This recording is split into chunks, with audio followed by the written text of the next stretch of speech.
Salut! Alors aujourd'hui je te parle du Barrivox S de chez Mammouth. Donc cet appareil c'est un DVA, un détecteur de victimes d'avalanche. Ce n'est pas le dernier modèle de la marque mais pour autant il fait partie d'un des appareils les plus performants actuellement sur le marché. Donc j'ai eu l'occasion de tester ce DVA avec Mammouth il y a quelques jours sur Annecy. J'ai vraiment découvert un appareil avec de nombreuses fonctionnalités super intéressantes. Donc je t'invite à rester jusqu'au bout de la vidéo pour en savoir plus. Donc le DVA il est livré avec un holster. Alors je vous montre, l'idée c'est vraiment de venir le mettre en première couche au plus proche de vous. Pensez à bien clipper et vous pouvez également donc ajuster les sangles. L'écran est contre vous de manière à ce que si vous en ayez besoin, vous puissiez le sortir et être opérationnel très rapidement avec l'écran donc face à vous directement pour suivre les instructions. Pour le ranger, on le remet dans son boîtier et on pense à bien clipper. Alors si vous ne souhaitez pas utiliser le holster qui est remis donc avec le DVA, sachez que vous avez également la possibilité donc de le glisser dans une poche de votre pantalon. Vous avez le système ici donc avec un clip, pensez à bien l'attacher, à vous assurer simplement qu'il se trouve dans une poche refermable donc avec une fermeture éclair. Donc voilà, ce sont deux écoles, soit contre soi avec le holster ou dans le pantalon. À vous de prendre une décision, de voir en fonction de la praticité, du gain de temps et de comment vous vous sentez le mieux pour une bonne utilisation en cas de besoin. Donc le DVA il est bien ergonomique avec une très bonne prise en main. Il est doté d'un revêtement qui ne glisse pas, même avec les gants. Je vais quand même l'enlever pour vous montrer la suite. Au dos, vous allez retrouver donc vraiment les informations essentielles, notamment ici sur le côté, les numéros en cas d'urgence, donc le 112 pour l'Europe ou le 911 que vous soyez aux États-Unis ou au Canada. Et également donc ici un petit récapitulatif. Voilà, de la procédure à suivre en cas d'urgence, donc en cas d'avalanche pour lancer les recherches. Donc vous avez besoin de 3 piles pour l'utilisation du DVA à insérer juste ici au dos. Voilà. Et sachez que vous pouvez donc utiliser des piles au lithium si vous souhaitez prolonger l'autonomie. Il est doté d'un écran avec un rétroéclairage, donc un écran dépolarisant qui est vraiment génial du coup quand vous l'utilisez forcément en extérieur. Avec une paire de lunettes notamment polarisées, et bien tout simplement vous n'avez pas besoin à ce moment-là de retirer vos lunettes pour voir l'affichage au niveau de l'écran, puisque ce système permet tout simplement une bonne lecture et lisibilité sans avoir à enlever les lunettes. Alors on a 3 boutons principaux pour l'utilisation de l'appareil. Donc sur le dessus, celui de la mise en route ici qui est équipé d'un système de verrouillage anti-retour. Je vous montrerai ça juste après. À côté du coup le bouton donc de déverrouillage.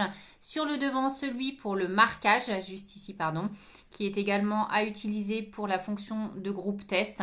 Et enfin 2 boutons sur le côté pour naviguer dans le menu. Voilà, donc c'est parti pour la mise en route de l'appareil. J'actionne ici le bouton principal sur le haut et rapidement, je viens sélectionner la petite roue en appuyant sur la flèche du bas et en validant avec le bouton de marquage pour l'accès donc aux paramètres. Je dis bien rapidement parce que si vous ne le faites pas dès l'allumage d'entrée de jeu, sachez qu'il faudra du coup rééteindre le DVA pour ensuite accéder aux paramètres. Donc dans ces paramètres, on va retrouver la langue, donc en français. Je descends ensuite, là vous avez la possibilité de rentrer vos coordonnées personnelles, c'est-à-dire nom, prénom, un numéro de téléphone, ce qui peut effectivement être bien utile. En cas où malheureusement vous seriez enseveli, la personne qui vous retrouve peut accéder à ces informations qui apparaissent directement sur l'écran d'accueil dès que vous allumez le DVA. Donc comme vous pouvez voir, j'ai pris soin d'étiqueter mon appareil à mon nom également. Alors ce DVA, il est doté de 3 antennes. En mode numérique, sachez qu'il a une portée de réception, également une bande de largeur de recherche qui va jusqu'à 70 mètres. Donc comme je vous le disais, c'est l'un des plus performants au niveau du marché actuellement. Sachez que vous avez également la possibilité de le passer sur un mode analogique. Le mode analogique, il fait partie de la fonction Pro, donc que l'on va retrouver lorsque l'on continue dans les paramètres juste en dessous. Vous avez donc accès à différents réglages avec des fonctions beaucoup plus poussées. Donc là, ça va être à destination des moniteurs, des guides de montagne notamment. Et c'est ici qu'on retrouvera la fonction pour passer sur le mode analogique, entre autres. Donc pour étendre la bande de recherche et la portée de réception jusqu'à 100 mètres. Donc on poursuit dans les paramètres, on vient ensuite cette fois au test de groupe. Donc là, vous avez la possibilité de modifier la distance à 1 mètre ou 5 mètres au choix. Entre donc la personne leader responsable de groupe qui va effectuer donc le test avant le démarrage de la sortie. Je vous fais un petit récap. Je vais essayer d'être claire et assez concise. L'idée, avant chaque sortie, donc que ce soit en ski de rando, en splitboard ou en hors-piste, on a toujours soit un responsable de groupe qui peut être un guide, un moniteur, ou alors si on est en famille, entre potes, entre amis, peu importe, on désigne un leader. Cette personne-là, donc, elle va être en mode émission.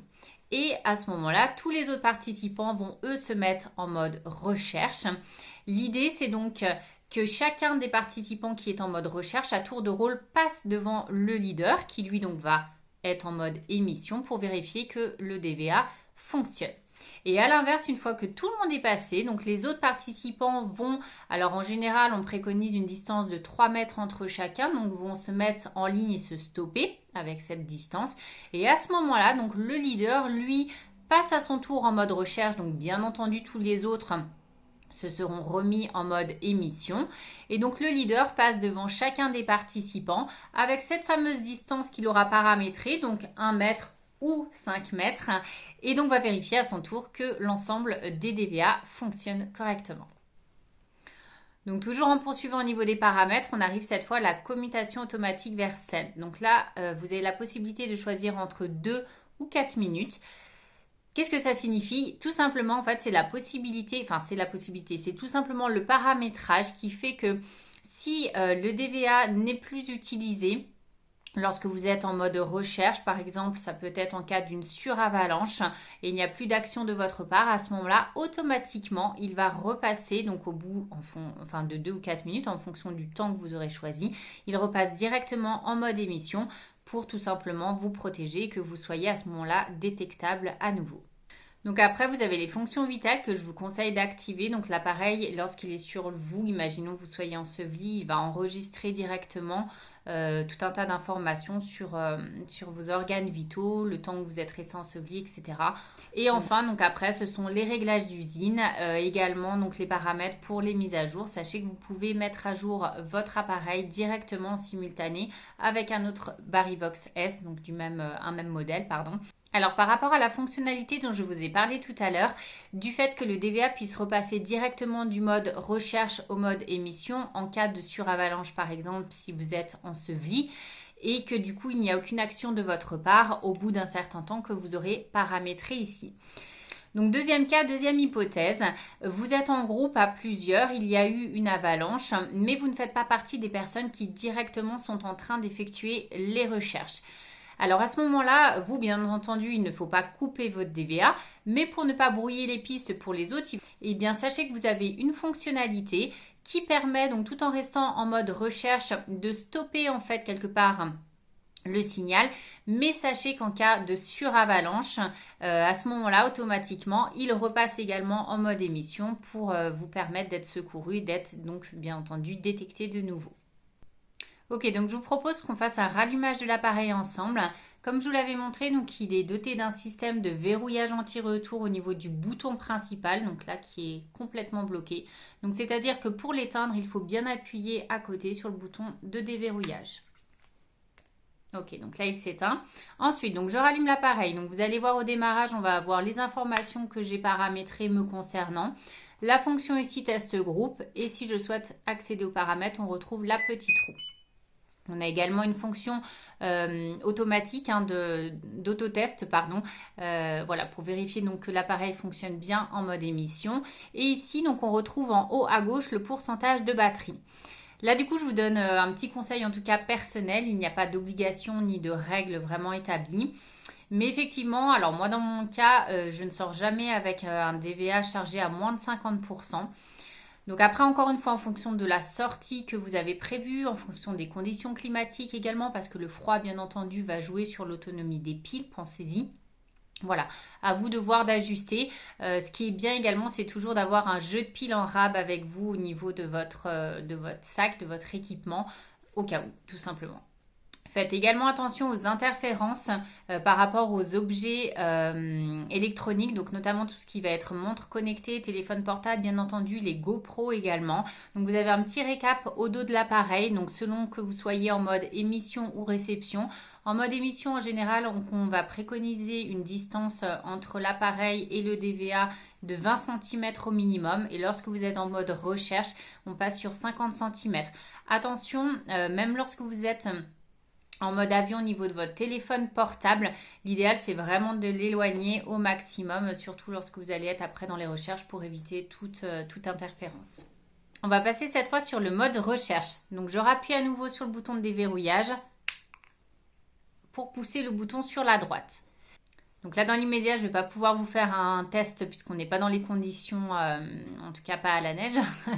Mais du coup, voilà, sachez simplement, donc, lorsque vous êtes en mode recherche, si vous, dans un premier temps, vous n'avez pas de signal sonore, il va falloir effectuer votre cône de recherche de l'avalanche.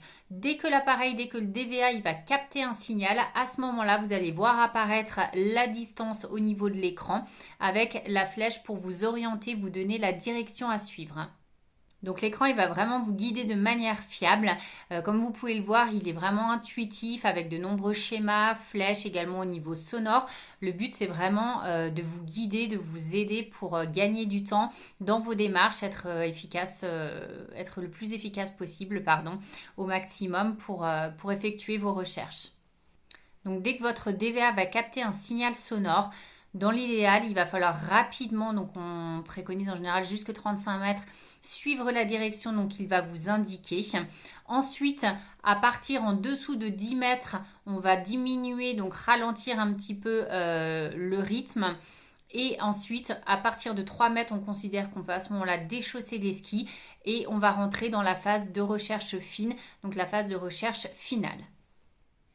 Alors quand on arrive à moins de 3 mètres de la victime, donc là on passe dans la phase de recherche finale, la recherche fine.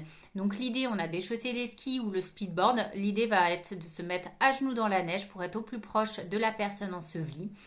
Pensez toujours, je ne l'ai pas encore précisé, mais c'est super important, le DVA, on le tient bien droit et toujours dans la même direction. Évitez clairement ce genre de manipulation parce qu'après ça le perturbe au niveau des antennes, il va prendre beaucoup plus de temps à se recaler sur le signal. Donc de préférence, on le met parallèle à la neige, on le tient toujours dans la même direction et donc on avance, on recule, donc on effectue sa croix de recherche. Bam, une fois que la victime est localisée, donc dès qu'on a le point en fait la plus petite distance entre nous et la victime, on va marquer la personne. Donc si vous avez un bâton par exemple, c'est très bien. Dès que votre victime est marquée, donc que vous avez mis un objet pour la signaler, vous passez aux suivantes et vous poursuivez, bien entendu, si vous êtes accompagné, que les autres personnes puissent prendre le relais, pour faire le sondage et ensuite le pelletage qui demande beaucoup de temps. Alors dans le cas d'une situation avec multivictimes, bien entendu, votre DVA va vous le signaler et à ce moment-là, donc vous pourrez utiliser la fonction du marquage dès que vous aurez localisé une victime. Ensuite, donc il vous amènera automatiquement, directement vers la victime la plus proche par la suite.